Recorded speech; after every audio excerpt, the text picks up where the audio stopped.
Muy buenos días, muy buenas tardes, muy buenas noches, dependiendo del uso horario en que nos estén viendo. Tenemos un invitado extraordinario el día de hoy en Venezuela como problema, de la filosofía al diálogo. Les dejo a mi gran amigo José Rafael Herrera para que presente a nuestro invitado. Bueno, muy buenos días, muy buenas tardes, muy buenas noches para todos los horarios posibles de la diáspora venezolana. Hoy nos acompaña Antonio Ledesma. Su nombre forma parte de la historia reciente de Venezuela, pero más que eso, su biografía se ha escrito entre los pliegues de la institucionalidad y los bordes del abismo político. Hablar con él no es solo repasar una carrera, es adentrarse en la experiencia de alguien que ha sido actor central en una de las etapas más convulsas de nuestra historia republicana. Nació en San Juan de los Morros, hijo de inmigrantes italianos, creció en una familia de trabajadores que apostó por la educación pública como única herencia. Se formó en la Escuela Vicente Peña y en el Liceo Juan Germán Rocio, antes de graduarse como abogado en la Universidad Santa María en 1982. Años después, completó estudios de posgrado en gerencia pública en el IESA y en la Universidad Metropolitana, donde egresó con honores. Pero más que los títulos, ha sido su presencia en el espacio público lo que ha moldeado su lugar en la historia. Su entrada en la política fue temprana. En 1975, con apenas 20 años, se incorpora a las filas de Acción Democrática, un partido que entonces no solo concentraba poder, sino que definía la lógica política del país y sus contornos de legitimidad. Desde allí comenzó su ascenso institucional. Fue presidente y diputado de la Asamblea Legislativa del Estado Guárico y luego diputado al Congreso Nacional durante 2 periodos consecutivos. En 1992 fue designado por el presidente Carlos Andrés Pérez como gobernador del entonces Distrito Federal, en plena tormenta política. Le tocó gobernar en medio de las secuelas del Caracazo, en un país sacudido por la protesta, el miedo y la represión. Años más tarde, en 1994, se convirtió en el senador más joven de la República y vicepresidente de la Cámara de Senado. En 1996 fue electo alcalde del municipio Libertador, cargo desde el cual enfrentó polémicas decisiones administrativas, especialmente en lo referente a la regulación del comercio informal y las políticas sociales. En el año 2000 rompió con Acción Democrática y fundó su propio partido, Alianza Bravo Pueblo. Allí se distanció definitivamente del viejo orden y asumió una posición crítica cada vez más frontal frente al chavismo. En 2008 ganó la alcaldía metropolitana de Caracas, derrotando a Aristóbulo Istúriz eh, con más del 52% de los votos. Fue reelecto en 2013, pero su capacidad de gobierno fue cercenada cuando el Estado creó el cargo paralelo de jefe del gobierno del Distrito Capital y despojó a la alcaldía de sus competencias y presupuesto. Su mandato fue vaciado por el decreto. Él, sin embargo, no retrocedió, intensificó su oposición al régimen y se convirtió en uno de los portavoces del movimiento La Salida de 2014. El 19 de febrero de 2015 fue detenido por el SEBIN en su oficina, acusado de participar en un supuesto intento de golpe de Estado. Pasó por Ramo Verde por el arresto domiciliario y finalmente por una fuga de película. Cruzó la frontera con Colombia burlando casi 30 controles policiales hasta llegar al exilio en Madrid. Desde allí ha continuado su lucha denunciando al régimen y respaldando activamente a los liderazgos emergentes como el de María Corina Machado, con cuya campaña colabora hoy desde el Consejo de Política Internacional. Hablar con Antonio Ledesma no implica estar de acuerdo con él en cada una de sus decisiones, pero sí tomar en serio el peso de su experiencia. Su voz ha persistido con firmeza, aún en tiempos donde hablar era casi un acto de insubordinación moral. Su presencia recuerda algo esencial. Hay trayectorias que, por su tenacidad y su fragilidad, deben ser escuchadas como testimonio de lo que ha sido y como advertencia de lo que podría volver a ser. Hoy en Venezuela, como problema de la filosofía al diálogo, tenemos un invitado de lujo, un abogado, un exalcalde, un exiliado, una figura central del debate político venezolano. Lo recibimos no solo para revisar su historia personal, sino para pensar juntos si aún es posible reconstruir el sentido de la política como compromiso con la verdad y con la palabra. Bienvenido, don Antonio.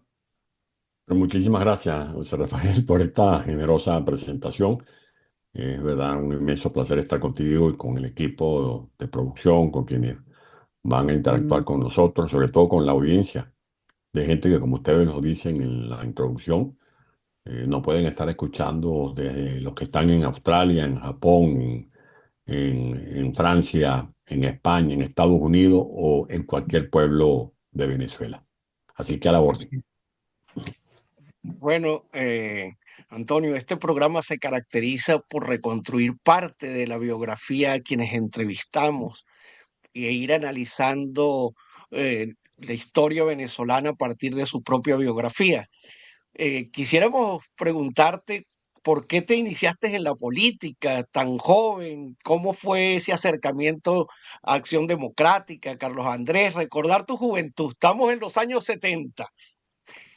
Bueno, yo creo que tuvo mucho que ver mi escuela, la escuela que acaban de citar, doctor Vicente Peña, ubicada en la avenida Bolívar de San Juan de los Morros. Era esa educación que prácticamente, en términos absolutos, era pública, no como ahora, que el 85% es pública, porque hay también algunas columnas de la educación privada que se ha venido desarrollando, más la educación, por ejemplo, que cumple la institución Fe y Alegría, pero que recibe subsidios.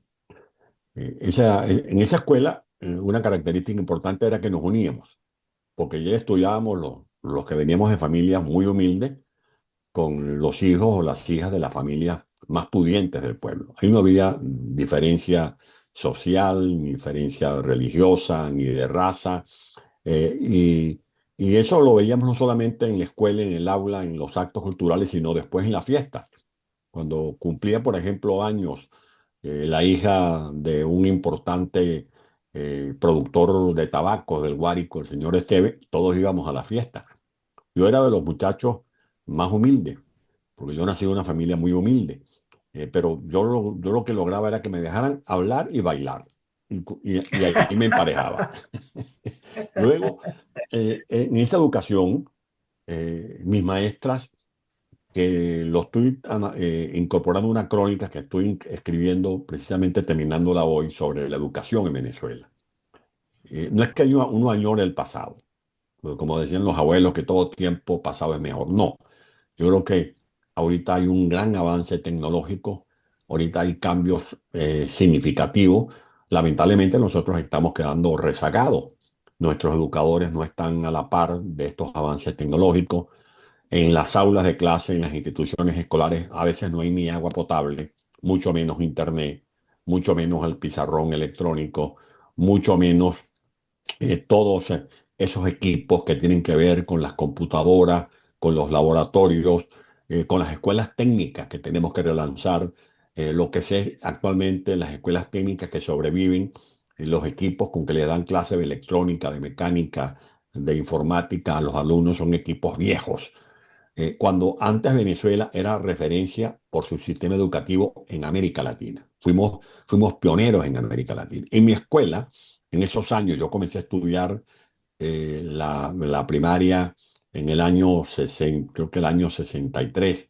Primero tuve el kinder, y en ese kinder yo me iba de mi casa, ubicada donde murió mi madre, en San Juan de los Morros, Avenida Miranda número 48, me iba caminando por la acera hasta el grupo José Félix Rivas, y allí me recibían, ahí tenía merienda, luego me daban almuerzo, luego estaba el centro materno-infantil, donde nos atendían desde el punto de vista odontológico, nos colocaban las vacunas, y luego en la escuela, todas mis maestras, porque eran maestras, eh, trabajaban como parte de la familia del alumno.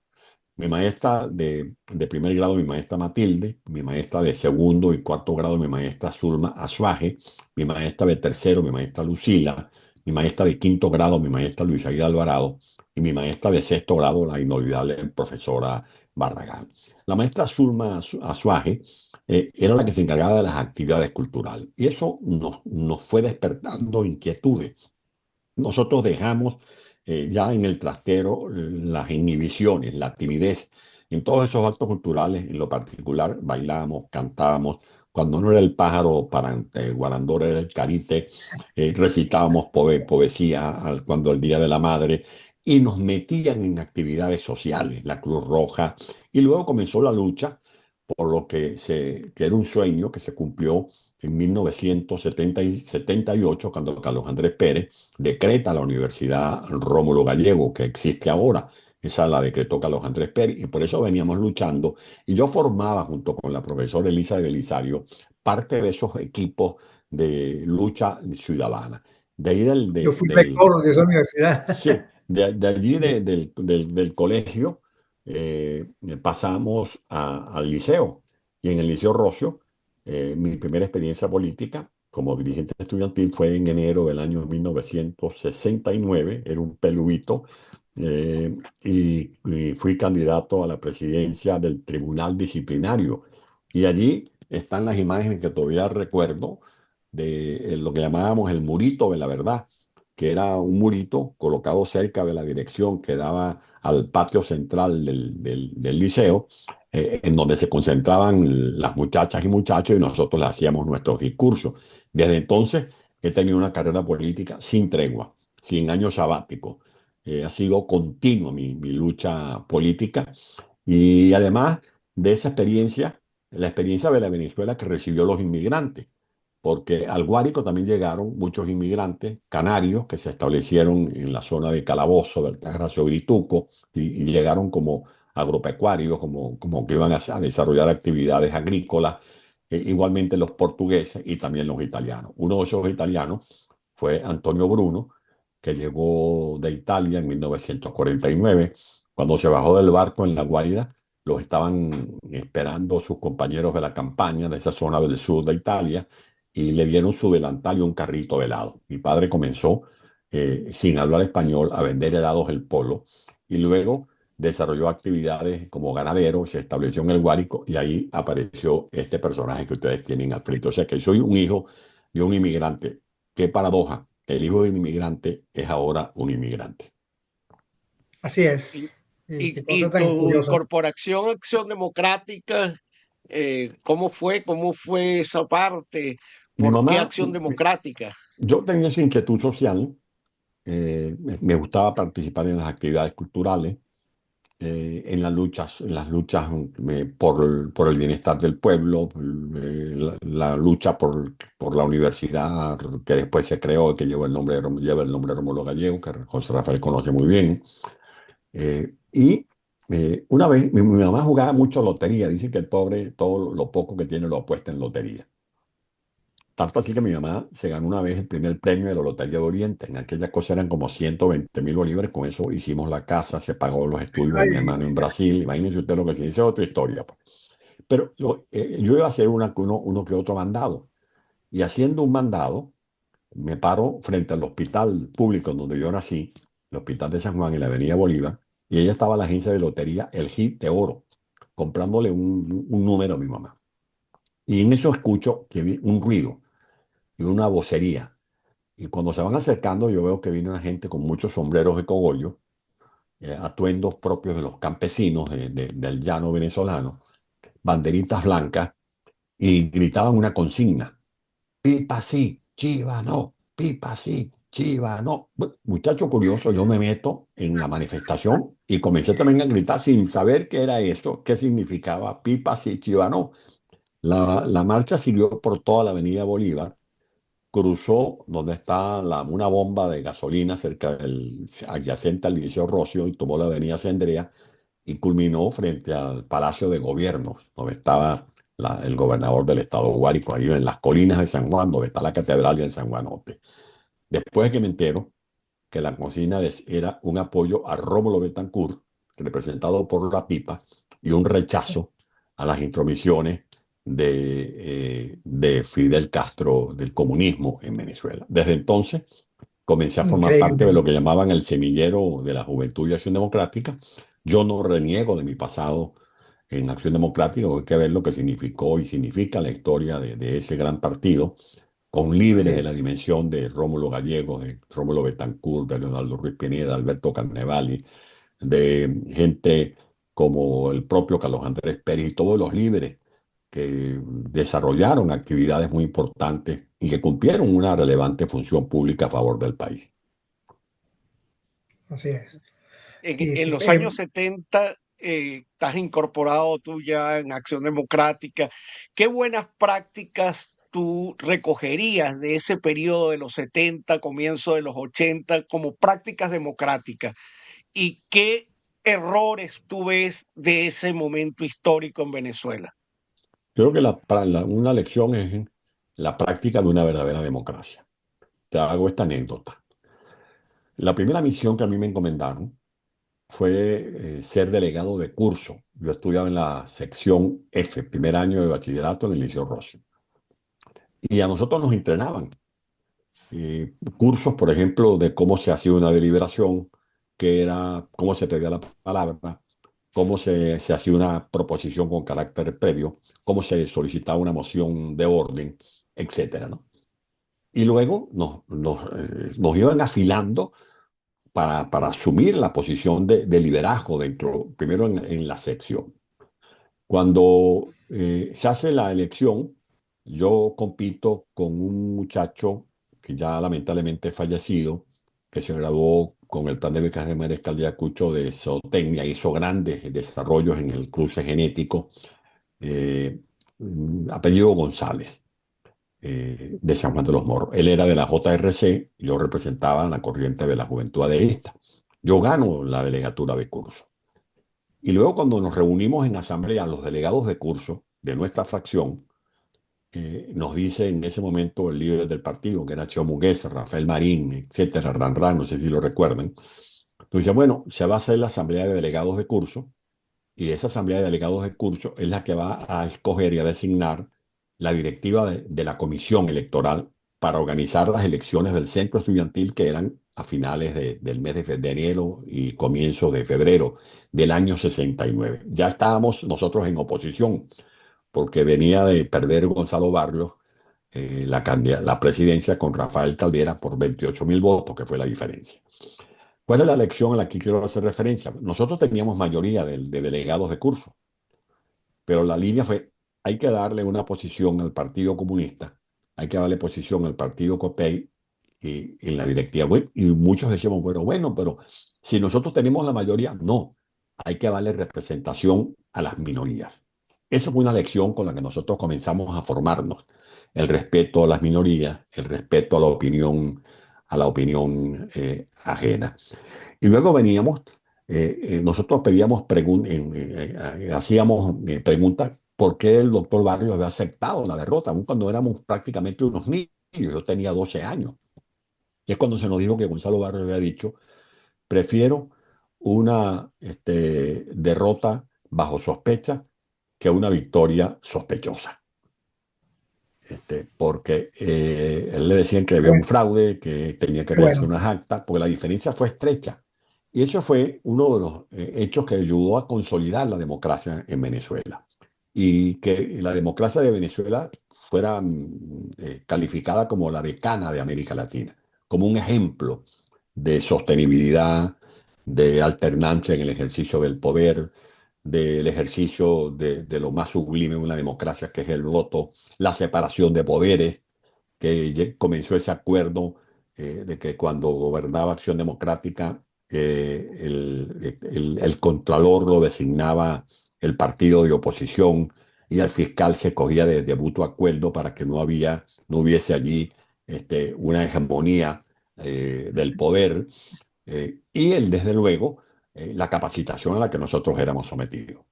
A nosotros, por ejemplo, nos daban el derecho de hablar en asambleas los días de lunes a viernes, porque de lunes a viernes habían asambleas en la casa del partido, en la avenida Andreas, a la orilla allí en la falda del San Juanote, la asamblea de los trabajadores del transporte, la asamblea de los educadores, la asamblea de los trabajadores de la salud. Entonces ahí nos decían, bueno, mire, Ledesma, amigo, Pulido, otro dirigente, o usted, Ortiz, tienen la oportunidad de dar un mensaje de 3, 4 minutos. Pero cuando estábamos nosotros hablando, había como un ojeador. Eso después lo comprendimos. El ojeador era, por ejemplo, el profesor Palmar, era un profesor salido del Pedagógico de Caracas, Ramón Eladio Rengifo, que era también otro profesor. Ellos estaban como al fondo del pequeño auditorio, nos escuchaban hablar y luego nos metían como por un cuartico. Por ejemplo, una vez un compañero le dijeron, ¿qué quiere usted decir eso de la espada de Damocles? Bueno, no sé, a mí me gusta. No, no, pues no es cuestión de lo que a usted le guste. ¿Qué quiso usted decir con eso? Por ejemplo, alguien que dijera hubieron, inmediatamente, mira, no se dice hubieron, usted que la manera como se usa la gramática, etcétera. Haiga, por ejemplo. Una vez un compañero dijo, porque tenemos que evitar que los copellanos nos sigan dando espaldarazos. Entonces, el profesor Regino lo llamó y le dijo, mira, ¿qué quieres tú decir eso con el espaldarazo? Bueno, que nos están atropellando. No, espaldarazo es respaldo. Y luego fueron entregando unos folletos donde habían, que eso después lo desarrolló el profesor Montenegro, un ciudadano de origen boliviano que sacó un texto, eso fue unos años después, en el que había un compendio de todas las definiciones de la corriente filosófica. Y nos comenzaban a hablar de libros, de qué era el marxismo, qué era el nihilismo, qué es el anarquismo. Eran cursos de formación política. Y la historia de Venezuela, que conociéramos la historia, porque el fundador del partido, que era Rómulo Betancourt, siempre insistía en que quien aspirara a gobernar a Venezuela, quien tenía el anhelo de ser de alguna manera un activista político con responsabilidades en sus pueblos, en el país, tenía que conocer la historia de Venezuela. Y ahora uno comprende por qué Rómulo Betancourt pensaba de esa manera. Cuando íbamos a Pacairigua, algunos que tuvimos el privilegio de ser recibidos por él en Pacairigua, yo era muy joven, era el más joven del Buró Juvenil Nacional, no había cumplido 20 años, y el presidente Betancourt siempre nos llevaba a su biblioteca ya para despedirnos, nos decía, bueno, aquí tienen la historia de Venezuela de González Ginán. Y era, bueno, tú te imaginas lo que es todo el compendio de la historia escrita por González Ginán. Pero bueno, es verdad. Cuando uno conoce la historia, comprende muy bien lo que está pasando ahora.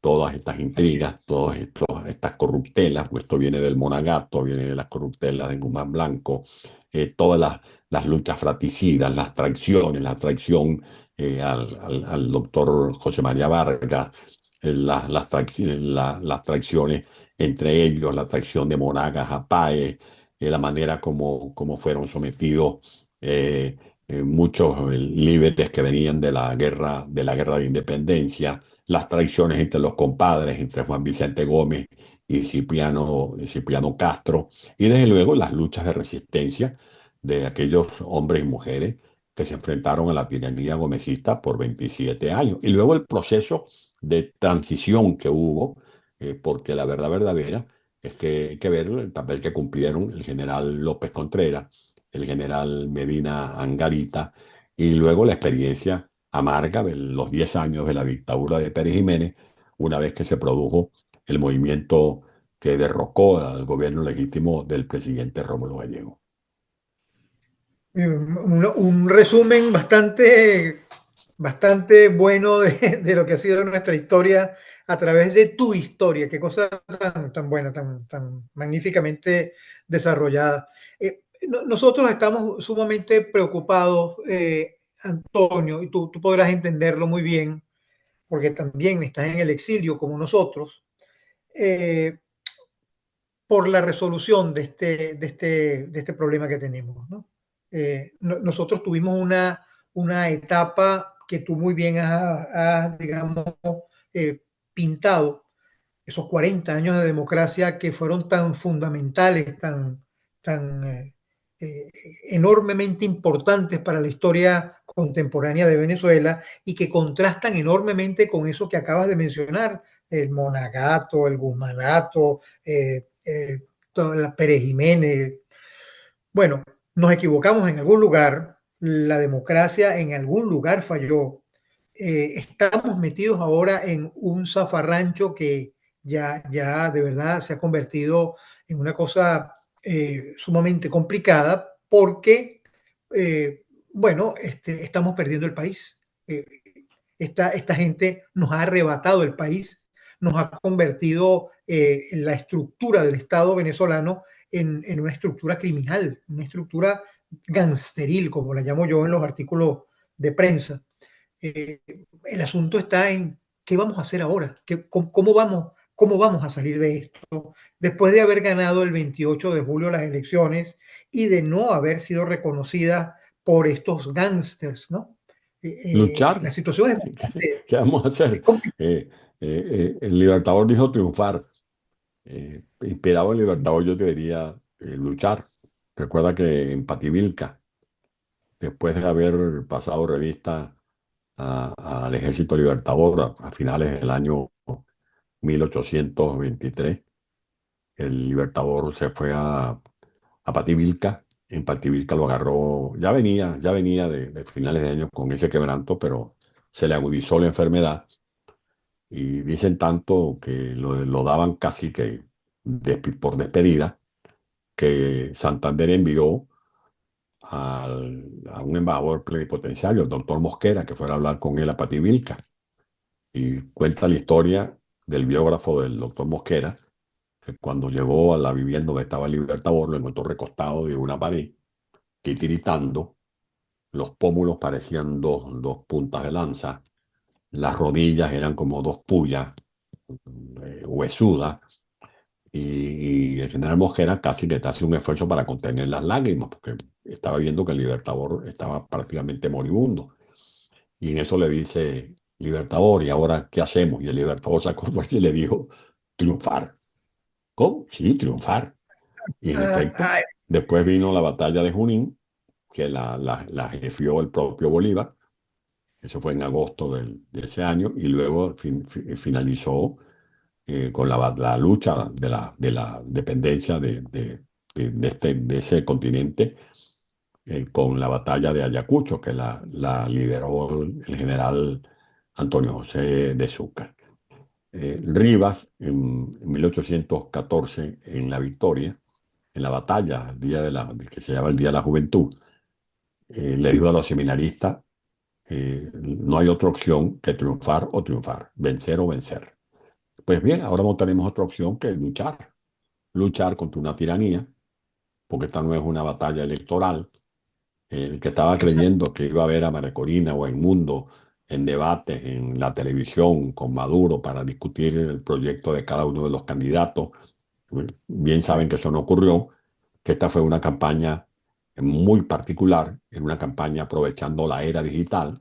Por eso este mundo y esta era la marcan los recursos tecnológicos, porque ahí no hubo posibilidad de transmitir cuñas ni mensajes a través de la radio, la televisión, no habían vallas publicitarias, no habían mensajes en las salas de cine, no había ni siquiera pendones, sino más bien una escalada persecutoria que todos recordamos, como a Maracolina le interceptaban las alcabalas, la persecución contra Edmundo González, así a unas muchachas que le vendían empanadas a María Corina, terminaron siendo perseguidas por el régimen.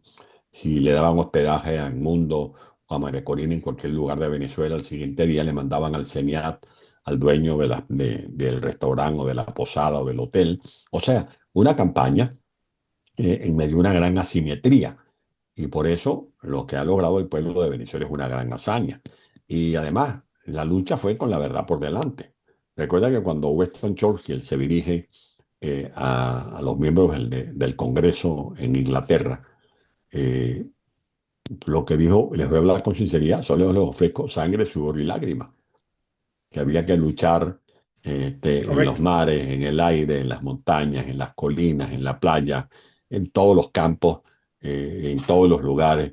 Había que luchar. Pues bien, eso es lo que estamos haciendo los venezolanos. Y fíjate que en la campaña electoral, cuando Maracolini y el mundo se dirigían a la gente que los recibía en Apure, o en Trujillo, o en Guárico, o en Cumaná, o en Maracaibo, la gente no pedía, yo quiero que me hagan, que me recuperen el acueducto de Manuelote en el Zulia, o que me recuperen el acueducto del Coloso en Falcón. Yo quiero que me construyan aquí un estadio, que hagan la aducción del Turimiquiri hacia la isla de Margarita para que haya agua potable. No, la gente lo que pedía era una sola cosa, reconciliación.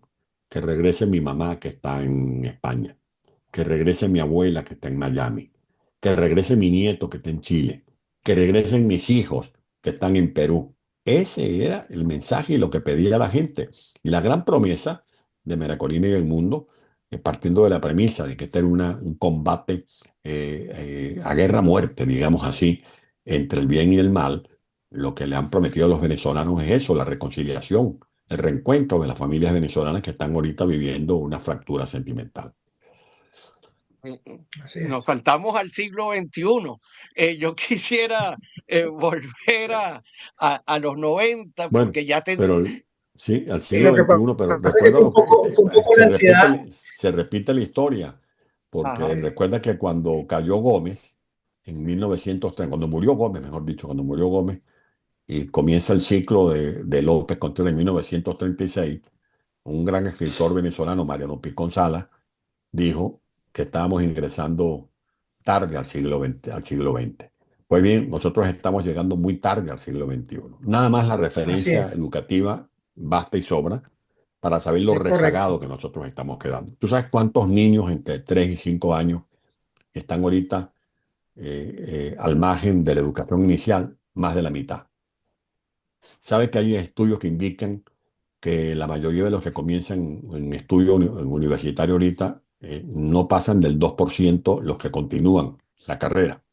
Saben que hay niños que llegan a sexto grado y no tienen comprensión lectora, no saben lo que están leyendo cuando leen un Así párrafo. es. O sea, ese Así es un es. rezago muy grande, pero volvamos a 1970.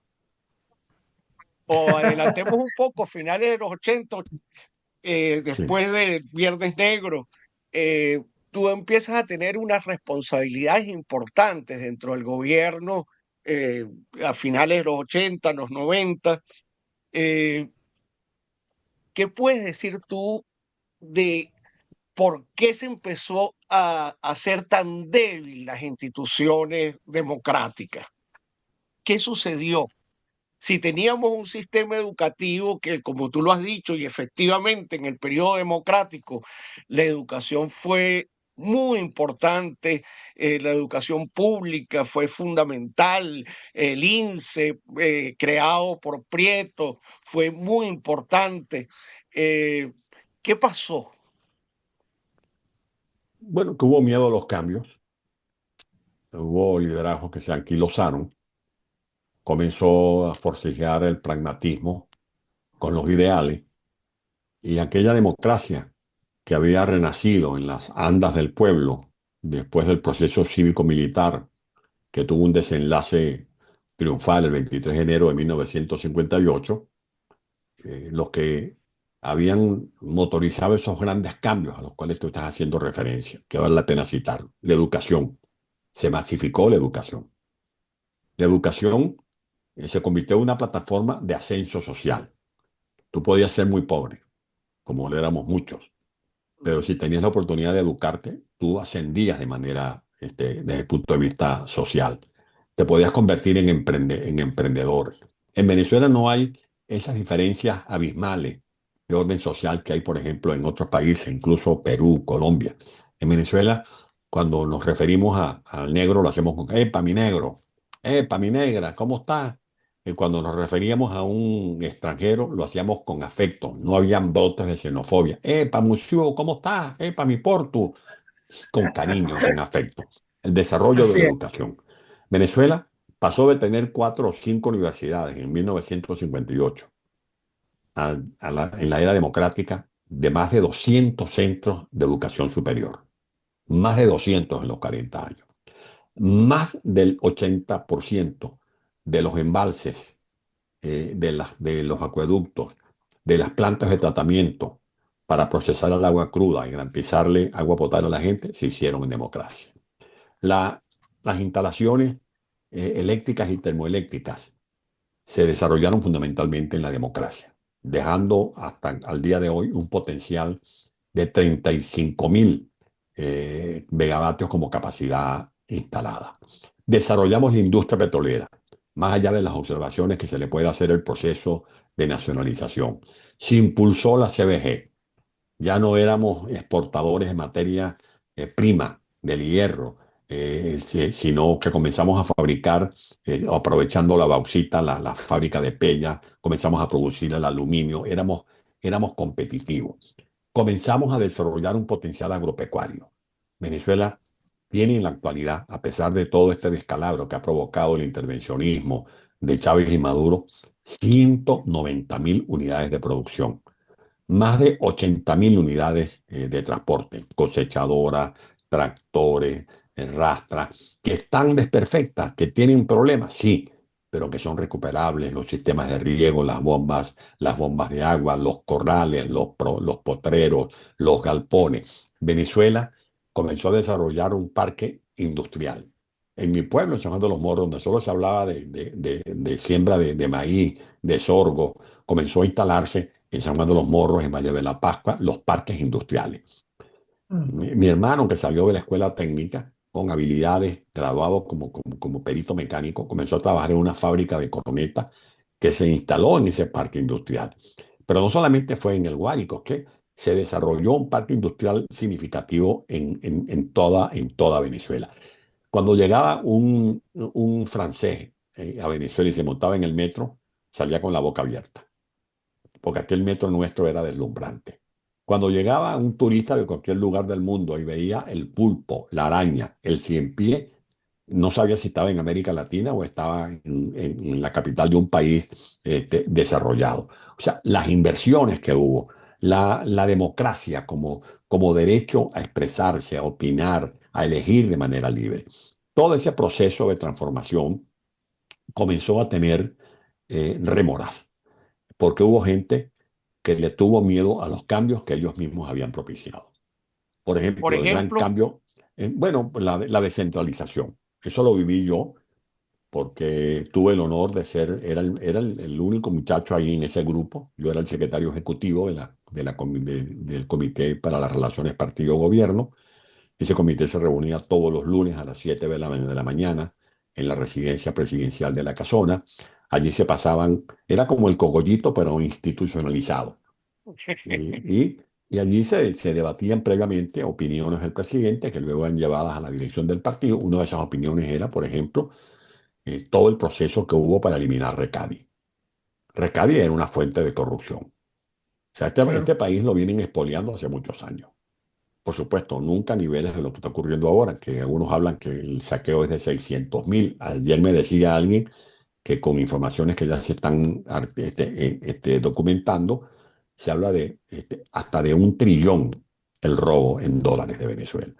Pero cuando Carlos Claro. Andrés Pérez cuando toma la decisión de eliminar Recadi, por supuesto pisó muchos callos, porque era la gente acostumbrada a recibir dólares preferenciales. Esos mismos voceros de sectores empresariales de Venezuela, que cuando yo los escuchaba en los foros, cuando acompañaba a Carlos Andrés candidato presidencial, le decían al candidato presidencial, usted tiene que ponerle fin al intervencionismo, usted tiene que acabar con el paternalismo de Estado, usted tiene que acabar con esa figura de que la gente le den el pescado, hay que enseñarla a pescar. Esos mismos que hablaban de romper las amarras de la dependencia, fueron los que pegaron el grito al cielo cuando el presidente Pérez le mete la tijera a Recadi y acaba con ese centro de corruptela. Luego vino el problema por el cambio de los subsidios directos por los subsidios indirectos. Ahí se beneficiaba mucha gente. Las licencias para importar leche, las licencias para importar azúcar, las licencias para importar leguminosas, etcétera, o frutas. Y luego la conversión que en vez de esos subsidios indirectos que beneficiaban a élites, el presidente Pérez resuelve aplicar subsidios directos. Uno de esos subsidios directos fue la beca alimentaria, que no era un acto populista, no era un acto de corte partidista, no se le pedía a la madre o al padre que llevara una franela del partido o que mostrara No, el carnet de militancia, sino simplemente que fuera una madre y a cada familia por lo menos se le daba la beca de 3 niños. ¿Qué trajo como consecuencia eso? Se incrementó la matrícula escolar porque la madre, para cobrar la beca, sabía que había una condición, un prerequisito, que era que el niño estuviera cursando en la escuela. Se mejoró la talla, se mejoró la nutrición del niño, ya venía también el problema, el beneficio del vaso de leche, los comedores escolares, y además de esos subsidios hubo becas, programas de asistencia directa para jóvenes, financiamiento para emprendedores, y ese momento traumático de adaptar ese proceso de reformas económicas, reformas comerciales, nuevos aranceles, la creación del IVA, que no lo pudo crear Carlos Andrés Pérez porque se lo sabotearon, el adelanto de Carlos Andrés Pérez a tener remedios para la enfermedad holandesa, que es la enfermedad holandesa, aquello de que hay que tener ahorros para cuando venga el tiempo de las vacas flacas. El que propuso un fondo de reserva fue Carlos Andrés Pérez. Esa idea de Carlos Andrés Pérez no fue aprobada. La defendió Miguel Rodríguez en el Congreso de entonces. ¿Y sabes quién tomó esa idea? Noruega, que tiene hoy de reserva más de 1 trillón. Imagínate tú lo que significa eso para un país que no tiene ni siquiera 6 millones de habitantes. Y claro. esa experiencia que hoy vivimos como ejemplo de Noriega, de Noruega, es la que se quería aplicar en Venezuela. Otro debate fue el de la descentralización. Carlos Andrés Pérez llegó a él mismo a recortarse el poder. ¿Por qué? Porque el poder, desde el punto de vista pragmático, ¿cómo se consolidaba? Controlando los gobernadores. Pues tú controlando los gobernadores controlabas los estados y si controlabas los estados controlabas el aparato político. ¿Qué hizo Carlos Andrés Pérez antes de asumir el poder? Prometer la descentralización. Él podía haber seguido designando a los gobernadores por decreto, pero él mismo se amputó ese derecho constitucional, esa potestad, y fue el promotor de la elección directa de gobernadores y de crear la figura de los alcaldes. Eso fue un terremoto político, porque veníamos de un partido como Acción Democrática, cuyos líderes regionales eran a la vez gobernadores de los estados. Y cuando se abren las compuertas de la descentralización, se va a una elección en medio de un escenario complicado, porque veníamos de las protestas que se resumían con el título del Caracazo. Esas protestas se produjeron el 27 de febrero. Carlos Andrés Pérez no tenía un mes en el poder, no tenía un mes en el poder. Y se producen esas protestas que generan las desgracias que todos sabemos. Hay una anécdota, por cierto, que permítame el paréntesis de las locuras de la persecución política. Una vez me llega a mí una citación de la fiscalía y cuando veo la citación, yo acudo porque veo que era algo ridículo y cuando acudo, le digo, bueno, a su orden. Bueno, queremos que usted rinda cuenta de las decisiones que usted tomó como gobernador del Distrito Federal en febrero del año 1989. Bueno, lo primero que tengo que decirle es que ustedes se equivocaron, porque yo no era gobernador en febrero de 1989. ¿Cómo que no? No, yo no era el gobernador. Busquen bien para que se... O sea, una cosa tan loca y tan absurda que me citaron a mí diciendo que yo era el gobernador en febrero de 1989. Yo fui gobernador a partir de el 11 de enero de 1992. Pero bueno, estos fueron temas sumamente polémicos. Y luego, como lo decía al principio de esta conversación con ustedes, algunas de las buenas lecciones que dejó la democracia, teniendo como punto de partida el demonizado pacto a punto fijo. Recuerden que había gente que le caía a palo el pacto a punto fijo, ¿Cómo no? gente incluso que no llegaron a leerse nunca los componentes teóricos, jurídicos, políticos del pacto a punto fijo. Pero como Chávez comenzó a criticar y a demonizar el pacto a punto fijo, todo el mundo veía el pacto a punto fijo como el diablo. No, eso fue el epicentro de un acuerdo político que le dio estabilidad a la democracia venezolana, que tuvo que enfrentarse, como lo hizo Betancourt, a la extrema derecha, a la extrema izquierda, a los golpistas, porque hubo cuantos movimientos golpistas contra Rómulo Betancourt, hasta atentados, como el atentado que casi le quita la vida previo a un desfile en Los Próceres, y desde luego el encono de Fidel Castro, porque Rómulo Betancourt le olió el tufo desde un principio. Y cuando fue a Caracas, Fidel Castro, que fue recibido como el héroe, etcétera, le fue a pedir petróleo a Rómulo y Rómulo, como decimos en el llano, lo despachó como caballo sin bañar. Le dijo, nosotros no tenemos petróleo para regalar, yo estoy viviendo una situación económica muy difícil. Rómulo estaba incluso por eliminar el subsidio, aquella cosa que después hubo una protesta de la lucha por la locha de la leche, porque se había eliminado algunos subsidios, tuvo que De decretar acuerdo. la disminución de un 10% de los sueldos y salarios. Le digo, nosotros no, si quieres petróleo, te lo vendimos, pero lo tienes que pagar. Eso nunca se lo perdonó Fidel Castro a Rómulo Betancourt, y por eso Fidel Castro siempre tenía la idea de tomar a Venezuela como su patio trasero, y fue el promotor de la invasión de Machurucuto, que fue derrotada por el glorioso ejército de Venezuela, y después vino, recuerda que también se había hablado de la doctrina Betancourt, que fue una doctrina que planteó Betancourt para establecer un cordón sanitario a las dictaduras. Ahora, en lo personal, soy de los que hablo de la doctrina Machado, que es la doctrina que se inspira en los ideales de María Corina Machado, y lo que ella simboliza, porque hay algunas diferencias en lo que inspiró la doctrina Monroe, la doctrina Betancourt, a esta doctrina que yo bautizo con el nombre de la doctrina Machado. Ahora, Oye, qué eh, bueno. ahora Carlos Andrés Pérez, si bien es cierto, aplicó el gran viraje, su propio partido no lo comprendió, y que faltó negociación política. ¿Qué fue lo que sucedió? Porque ese periodo es el que impulsa a Chávez, pues a partir de los golpes de Estado, se da a conocer. eh, ¿Qué pasó? No Mira, negociaron con los intelectuales, hay, me acuerdo de los notables, ¿no? no, Que hicieron bueno, tanta oposición. en primer lugar, hay un libro que escribí sobre Carlos Andrés Pérez que se titula El presidente que murió dos veces. En ese libro está la historia completica, porque el capítulo que le dedico a este tema que tú estás planteando, lo desarrollo con base a las actas que yo tengo. Esas son las actas de las reuniones que hacíamos del comité, pero también del CEN completo, o sea, de toda la directiva del partido. En Maracaibo se presenta en 1988 el programa de gobierno de Carlos Andrés Pérez.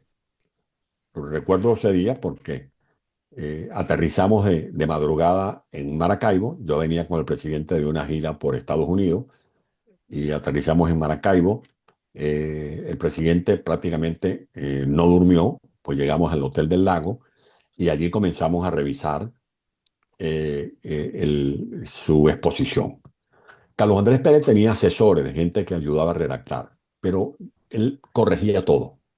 Si tú le ponías al presidente la transcripción del Padre Nuestro, era capaz de corregirte el Padre Nuestro. Y él siempre corregía los discursos. Y su letra no era fácil a veces. Entonces, que corregir, transcribir, no había en ese momento la facilidad que hay ahora de una computadora, de un lacto, etcétera. De allí que en ese mensaje, pronunciado antes de haber sido reelecto presidente de la República, está sus políticas económicas. Recuerdo que de Maracaibo salimos a Caracas y al siguiente día tuvo una entrevista con Sofía Inver. Y en esa entrevista con Sofía Inver, él habla de su decisión de una nueva política monetaria, dejando ver claramente que se iba a acabar con el grifo se iba a cerrar el grifo de Recadi, de los dólares preferenciales.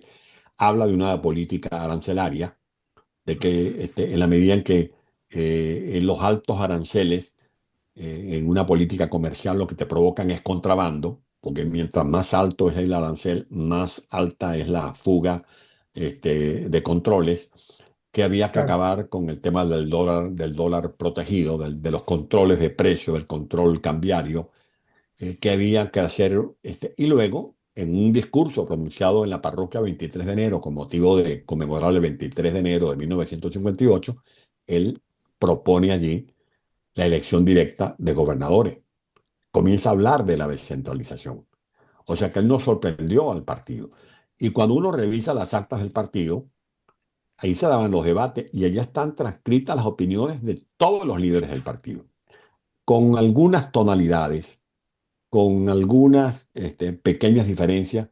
La verdad es que el partido asumió el compromiso de respaldarlo, pero a veces en los hechos ese respaldo se quebrantaba tras bastidores.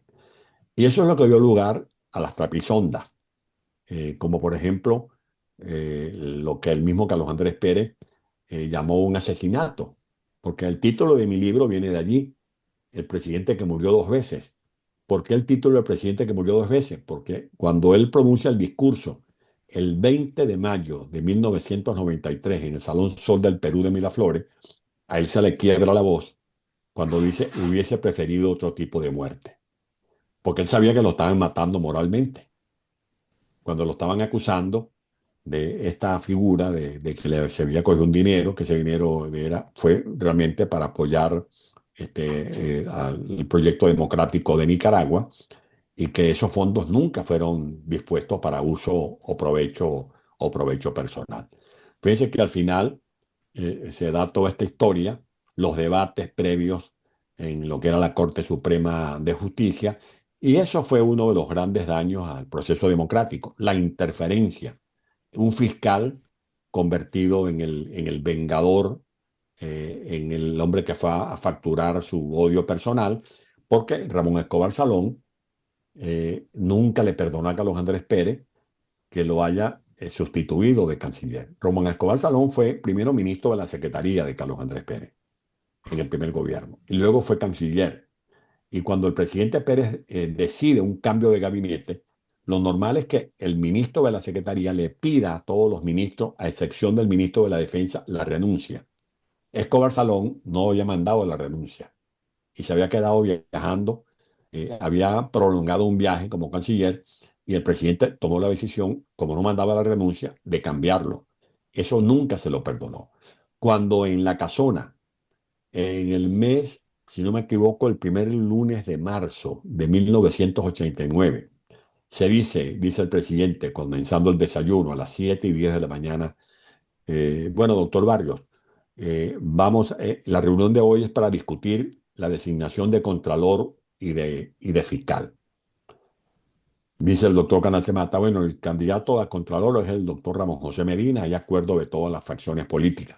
Es bueno que la gente escuche esto y entienda que no era que un reparto de cuotas, esto para ti, esto para mí, sino un acuerdo de buscar las figuras más prominentes del país para ocupar esos cargos. Bueno, hubo acuerdo, el doctor Ramón Escobar, el doctor Ramón José Medina como contralor, y luego pregunta al presidente, voy para fiscal. Dice el doctor Canachemata, ya lamentablemente fallecido, está el nombre del doctor Pérez Perdomo. En eso interrumpe Luis Piñerúa y en un tono muy enérgico se opone y genera allí un debate que terminó en una controversia muy aireada, porque el argumento de Peñerúa era que el doctor Pérez Perdomo había sido abogado de Pérez Jiménez. El presidente Pérez, viendo que se había acalorado la reunión, levanta, la suspende, nos vamos al patio. Yo me fui, recuerdo, al patio de la casona con el doctor Izaguirre. El presidente se fue a su despacho en la casona y los ministros, los miembros del comité estaban regaditos por los corredores. Como a la media hora se restablece la reunión, ya se había descartado el nombre de Pérez Perdomo, y es cuando entonces el doctor Canacemata dice, bueno, hay otro nombre que es el de Ramón Escobar Salón. Recuerdo, incluso me pone todavía la piel de gallina, Pues yo estaba así al frente, en una posición como diagonal, del doctor David Morales Bello. Cuando el doctor Camacho pronuncia el nombre de Ramón Escobar Salón, el doctor Morales Bello interrumpe y dice: presidente Pérez, y usted no tiene nada que decir con respecto a esta proposición. El presidente Pérez dice textualmente, pues lo tengo en acta: es impropio que el presidente de la República vete o condicione a alguien para estos cargos. Esto es responsabilidad de ustedes. Yo no puedo interferir este tipo de decisiones. Y es cuando me dice, dirigiéndose a mí, el doctor Morales Bello: compañero Ledesma, yo quiero que conste en acta, y consta en acta, yo sí me opongo a esta designación, dice Morales Bello, porque este señor, usted muy bien sabe, presidente Pérez, que está predispuesto contra usted y hará todo lo posible, aunque sea ilegal, para llevarlo a la cárcel. Bueno, dicho y hecho. Esa es la historia Claro, verdadera. Qué verdugo, buena, qué buena magnífico. anécdota. Bueno, el libro está allí, lo pueden conseguir en Amazon. Y también pueden buscarlo en mi página, en mi página web. Hay unos adelantos de este y otros libros, antonioledesma.net. Oye, qué Invitamos a bueno. ver, pasemos ya, creo que siguiendo a Herrera al siglo XXI, porque ya el programa estamos a punto y es muy importante ver este momento. Este momento histórico se caracteriza porque, bueno, el año pasado, el 28 de julio, se fue a unas elecciones, se ganó rotundamente las elecciones. Maduro evidentemente arrebató el triunfo de Edmundo González. Después viene este año un proceso de elecciones de gobernadores, de alcaldes, de asamblea. La postura de María Corina Machado, la tuya, la de Edmundo, es no participar. Hay otras personas eh, eh, que sí dicen que van a participar.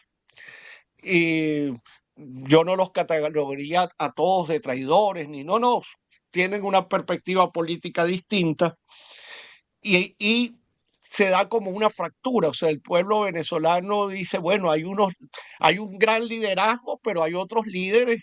Estoy pensando en el joven, ¿cómo se llama? El joven que estuvo por Miranda. eh, Huelcochea, Juan, ajá, Juan Requesén. Juan Juan, Requesén, Juan Requesén. Juan Requesén, bueno, y apuestan a votar. ¿Por qué se dio esa fractura? ¿Por qué no llegaron a acuerdo previo la dirigencia? Bueno, primero vale la pena decir que, como nunca antes, tenemos un pueblo unido, porque más que fractura lo que hay son divergencias que expresan minorías, porque de Eso es abajo verdad. hacia arriba hay un pueblo unido. Tanto así que la abstención del 25 de mayo rondó el 87%, y la abstención de este pasado 27 de julio coloca al régimen y a estos factores llamados, mal llamados de oposición, contra la pared, porque llegaron allí arañando el 11%, si acaso. De allí que hay un pueblo unido. Hay un pueblo que está convencido de que hay que provocar en Venezuela un cambio profundo. En esa unidad no solamente se ven a mujeres y hombres que hemos estado enfrentando esta dictadura desde hace 25 años. Allí están también mujeres y hombres de Monagas, de Guárico, de Lara, de Falcón, que antes votaban por Chávez y que ahora son los primeros en cerrar filas para pedir que Maduro desaloje el poder. En segundo lugar, hay un liderazgo legítimo.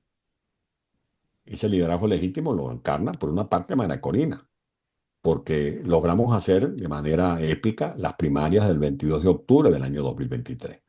El 93% votó a favor de María Corina Machado. Todo el resto de lo que era el elenco de los partidos de la MUT, más otros que no estaban adheridos a la MUT, no llegaron al 7%. En tercer lugar, hubo una determinación. que era luchar para salir de la dictadura. Habíamos agotado las vías de diálogos, habíamos hecho esfuerzos en elecciones regionales, locales, pero cuando uno sacaba las cuentas y decía, bueno, ¿de qué nos han servido las gobernaciones? Bueno, veamos una seña de los gobernadores que había en ese momento, en el año 2024, a excepción de Rosales, que no tomó partido por Maduro abiertamente, todos apoyaron a Maduro. Morel Rodríguez en Esparta, el de Barinas terminó apoyando a Maduro y el de Cogede lo mismo terminó apoyando a Maduro. De allí que el pueblo está convencido, la ciudadanía está convencida que esto no se resuelve en una alcaldía o una gobernación. En la presentación que hacía de mí el profesor Herrera, recordaba cómo fue bombardeada la alcaldía metropolitana. Chávez nunca me perdonó que lo hubiésemos derrotado en Caracas. Pues la verdad es que mi competencia no fue simplemente con Aristóbulo Isturi, fue directamente con Chávez. Claro, Y después que les ganamos, nos quitaron el 95% del presupuesto. Nos arrebataron 13 edificios. Yo estuve varias veces hospitalizado de palizas que nos dieron, hasta que terminaron metiéndome preso, porque fui reelecto en medio de grandes adversidades, derrotando a uno de sus ministros, al periodista Villegas. Y no conforme con eso, después de que lo derrotamos, lo designaron ministro de Estado para la ciudad de Caracas. O sea, la gente está consciente de que estamos luchando con una dictadura. Que esto no es fácil, nunca dijimos que era fácil. De allí que allí hay una dirigencia que está sometida a una serie de prisiones. Recuerda que no es la primera vez que vemos a un preso político terminando como candidato a una de estas posiciones. Lo han hecho con otros dirigentes a los que presionan y extorsionan y les decían, bueno, sales del helicoide, pero firmas aquí para que te postules candidato a esta alcaldía o a esta gobernación.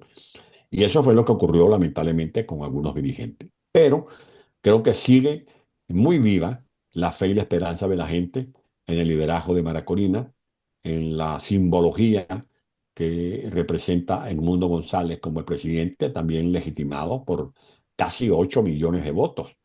Porque además, si hubiésemos votado los que estamos en el destierro, que somos 5 millones de electores según la ley, que hubiésemos estado aptos para votar el 28 de julio de 2024, la diferencia hubiese sido 90-10. así Ahora, es. Yo quería cerrar con una pregunta que desde hace algunos días me revolotea por el cerebro. Eh, la gente, uno, digamos, tiene la sensación de que la gente piensa que esto no tiene resolución, por lo menos no inmediatamente. Es decir, que esto va para largo. Pero a mí me parece, no sé, y por eso hago la pregunta a Antonio, que es una persona experimentada en estas lides. A mí me parece que las cosas están mucho más cercanas de terminar con este gangsterato de lo que mucha gente piensa. ¿Qué te parece a ti, Antonio? Sí, yo estoy de acuerdo contigo, ya llevamos 5 lustres o más de 5 lustros. Recuerda que esto comenzó cuando Chávez encandiló, hipnotizó a la gente. A mí me parece insólito que le hayamos entregado las riendas en la República a un dictador convicto y confeso. Yo he dicho Así como es. ejemplo, sin ofender a nadie, que eso es como que si tú vas a una asamblea de representantes a la escuela donde están tus hijos o tus nietos y te proponen para director del colegio a un pederasta. Con el argumento, no, pero él se dejó de eso, ya él no viola niños, él es muy simpático, hace buenos chistes.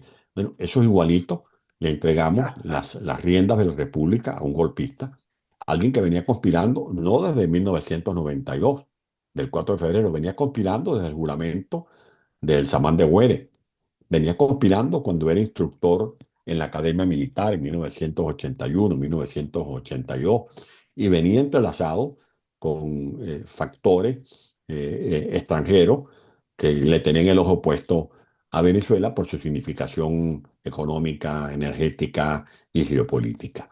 De allí que las luchas llevan tiempo. Yo decía con motivo del 5 de julio que el 5 de julio no era una simple fecha en el calendario. Antes del 5 de julio hubo la conspiración de Guardia España en 1797. Después de la conspiración de Guardia España vino el proceso lleno de ilusiones del gran precursor de Francisco de Miranda, que lo único que nos dejó fue la bandera, porque sus dos intentonas de invadir en 1806 y 1808 fracasaron, porque le dieron la espalda a los propios venezolanos.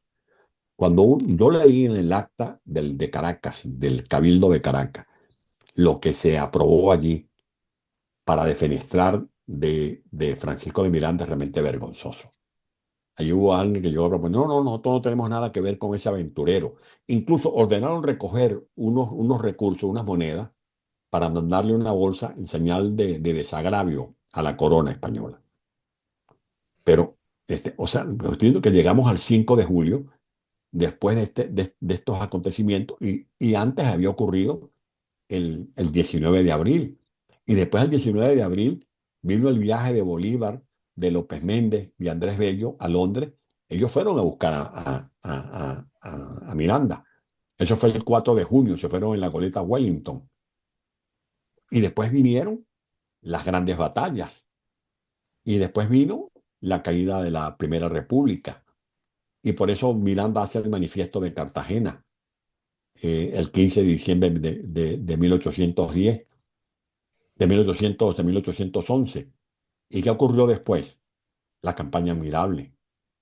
¿Y qué ocurrió después? Bueno, acontecimientos de batallas que ganábamos y que perdíamos. Yo nací en un pueblo donde hubo dos batallas en La Puerta. Una la ganamos y otra la perdimos. Pues bien, nosotros hemos ganado batallas y hemos perdido otras.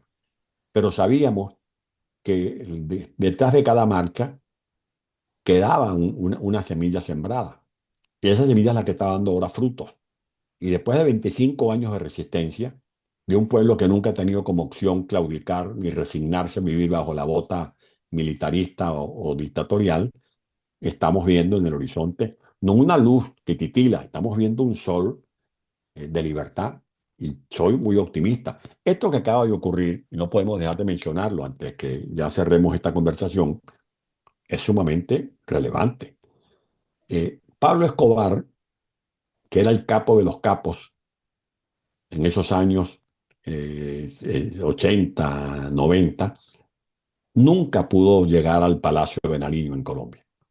Y hay que ver lo que le costó al Estado de Colombia, al presidente, a los ministros, a la Fuerza Armada, a los aparatos policiales, a la DEA, etcétera, doblegar a Pablo Escobar. Aquel tipo voló puentes, voló centros comerciales, voló aviones, ministerios, mató policías, etcétera.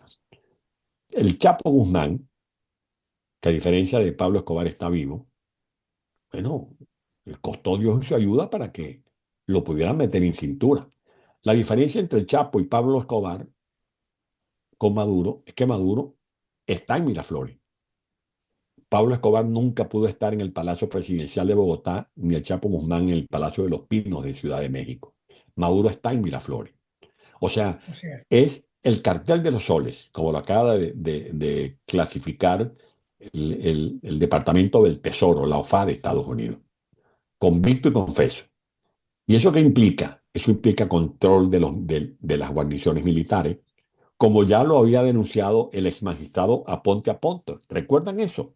Un ex ¿cómo no? magistrado que era muy servil a Chávez, después fue perseguido y confiesa que se usaban guarniciones militares para guardar cocaína y marihuana. Pues Sí, bien, ya se sabe que hay una política de financiación, de legitimación de capitales, que incluso se usa dinero de la droga para apoyar financieramente a grupos de Hezbollah, a grupos de terroristas, que hay un entramado delincuencial que da lugar a que eso no sea ni siquiera una dictadura, sino una mafia. Y a las mafias hay que llamarlas por su nombre. Cuando uno se claro. refería al Capone, cuando se refería al cartel de Medellín, al cartel de Cali, bueno, en Venezuela está nada más y nada menos que el cartel de los soles, pero no es que lo dirige un lavaperro o lo dirige cualquier narco, no, es quien está usurpando los poderes presidenciales en el país. Así es, Antonio, así es. fíjate, con esa caracterización significa que para enfrentarlo hay que maximizar fuerzas, ¿no? tanto externas como internas. No hay una posibilidad de diálogo con personas que ven, te digo lo que han dicho algunos, estoy pensando, por ejemplo, en Caleca, estoy pensando, el que entrevistamos, nuestro amigo José Guerra, eh, que están diciendo, bueno, si bien es cierto, hay una política internacional de presión al gobierno, en términos internos, no hay ninguna estructura, no hemos discutido políticamente cómo enfrentar al gobierno, se tomaron decisiones por separado y quizás se está teniendo la misma estructura de siempre. Alguien dice el rumbo y el resto tiene que acatar. No hay posibilidad de abrir el diálogo con distintos interlocutores que puedan estar en desacuerdo con María Corina. En primer lugar, quienes somos de la lucha de resistencia, formamos parte de la lucha de resistencia en Venezuela, podemos desmentir esa conseja sin la cual nosotros somos radicales y nos negamos a dialogar. Se han hecho 16 procesos de diálogo en Venezuela, desde la República Dominicana, el diálogo que promovió el Papa Francisco, el último diálogo de México y de Barbados. No, Todos me esos estoy acuerdos, refiriendo a diálogo interno de no. la propia oposición. Bueno, es que yo creo que el gran diálogo se dio el 22 de octubre de 2023. Ese fue un diálogo muy importante. Y Maracolina, y el propio El Mundo nunca se han negado a conversar con los factores políticos que interactúan en lo que era la plataforma unitaria y ahora es lo que era la Mesa de Unidad Democrática y ahora es la plataforma unitaria. Allí está el diálogo. Pero ya hay una decisión tomada, no por capricho de Maracolina ni del mundo. Hay una elección soberana. Ahora, si tú no eres capaz de reconocer tú mismo esa victoria, y tú te prestas a darle la espalda a ese dictamen, bueno, ¿qué podemos esperar nosotros de la dictadura o de los agentes que están en la comunidad internacional? Allí que el Así gran es. compromiso para dialogar es que terminen de reconocer que hay un liderazgo legítimo, que no se trata de una caudilla. Si alguien ha madurado, me consta porque la conozco desde que comenzamos a trabajar juntos en el 2010, 2011, 2014, es María Corina Machado. Y si alguien tiene un talante cívico, es equilibrado, es el Mundo González Urrutia. Pero no me diga que para poder comenzar a entendernos, tenemos que mostrarnos sumisos ante el régimen. Porque avalar estas farsas electorales no se trata de ser abstencionista. Cuando tú no avalas un fraude, tú estás ejerciendo no la abstención, estás ejerciendo el derecho legítimo a la desobediencia civil. Eso es lo que estamos asumiendo los venezolanos. Eso que ocurrió en mayo, ocurrió ahora, en julio, recientemente, es un acto de desobediencia civil, de darle la espalda a esta farsa, porque es la mejor manera de defender el verdadero voto legítimo, que fue el voto que expresaron masivamente los venezolanos el pasado 28 de julio de 2024. Absolutamente. Sí. Estoy de acuerdo con Antonio. Bueno, ha sido un gran placer. Fue un extraordinario programa, comprimido. Deberíamos seguir una segunda parte de tu historia, pero creo que ha sido muy bueno para Venezuela, para que se conozcan las ideas y de reflexión. José Rafael. No, yo estoy muy contento, aparte de que coincido muchísimo con algunos de los argumentos fundamentales que desarrolló Antonio. Los he escrito además en prensa, de manera que es obvio. Eh, Estoy muy contento porque esto no solamente ha sido una cátedra para nuestros seguidores, en el sentido de comprender muchos de los detalles pequeños, ¿no? Minúsculos, que se van haciendo muy grandes para la comprensión orgánica de la situación venezolana, sino la posibilidad de que finalmente logremos salir de este atolladero en el que Y estamos ser metidos. optimista, Le ser El optimista. agradezco. mensaje, cierra con el mensaje, Antonio, Sí, esto es final. ser optimista, mis hermanos queridos, ser optimista. Ustedes deben estar viendo ahorita lo que está pasando con Japón, ¿no? El tsunami. Esto no es nuevo. Esto lo ha vivido Japón, diríamos que de manera recurrente. Y todas esas autopistas que tú ves ahorita destruidas, los puentes demolidos, lo vas a ver levantados dentro de 4 o 5 meses.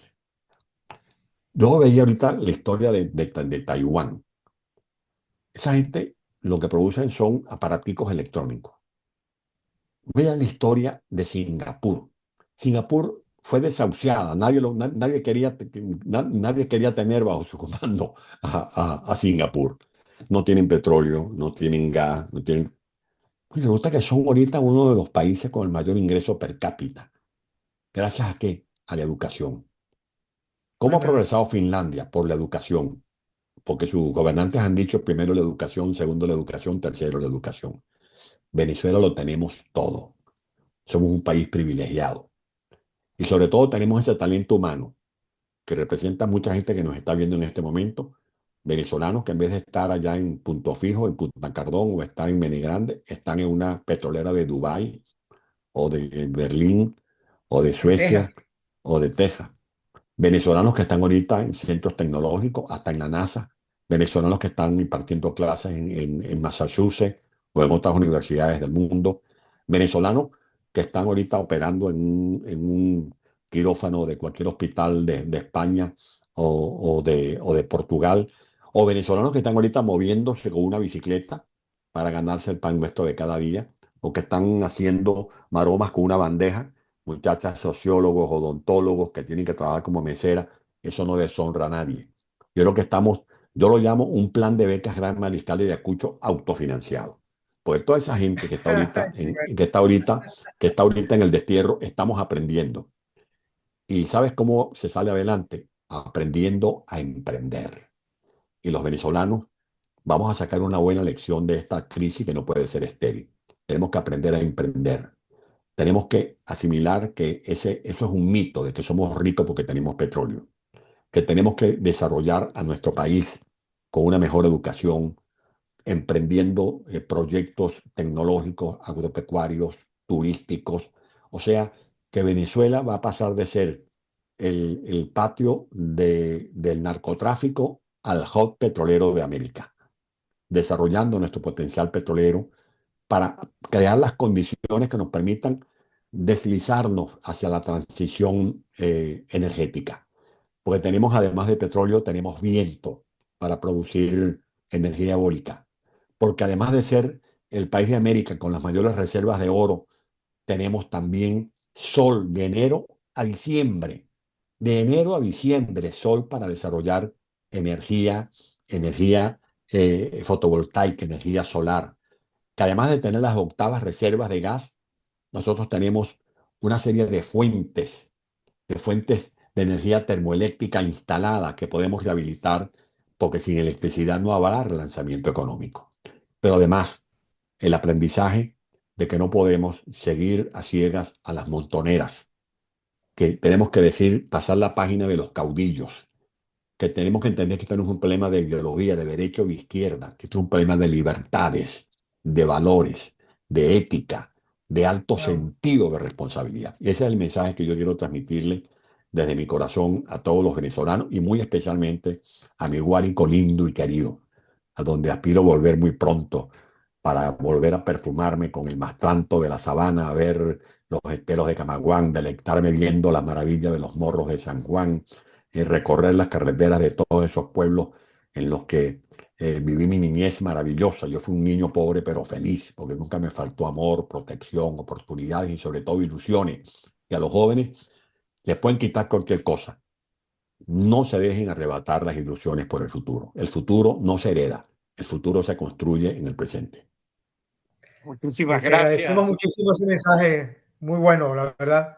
Y te agradecemos mucho tu compañía en esta mañana de hoy, Bue- enormemente. Hasta luego. Recuerde Hasta darle a la luego. campanita, darle me gusta, dejar sus comentarios, compartir este programa. Bueno, muchísimas gracias, don Antonio Ledesma. Hasta Un luego. abrazo, un buen abrazo. Saludos. Hasta luego. Chao, Rafael.